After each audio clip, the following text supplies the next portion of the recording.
Hello aspirants, आज हम बात करेंगे रिटर्न ऑन एसेट और रिटर्न ऑन इक्विटी के फॉर्मूलाज के बारे में। देखिए, इन दोनों के ऊपर बेस्ड काफ़ी बार क्वेश्चन आप लोगों से एग्जाम के अंदर पूछे गए हैं।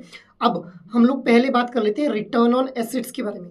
देखिए, रिटर्न ऑन एसेट क्या है? Return on asset is equal to net income divided by average total asset. अब नेट इनकम अगर आपके पास क्वेश्चन में गिवन है then it is okay. Otherwise net income कैसे निकालेंगे आप लोग?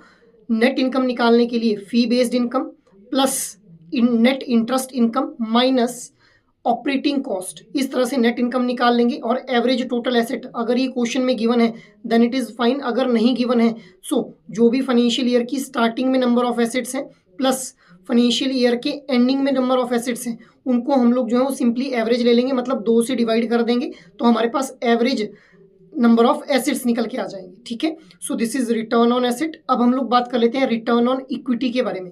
अब देखिए, return on equity is equal to return on asset multiplied by leverage itself. Return on asset का फॉर्मूला अभी हम लोगों ने देखा कि return on asset is equal to हमारा जो net income that will be divided by banks average asset itself multiplied by leverage. अब लेवरेज क्या होता है?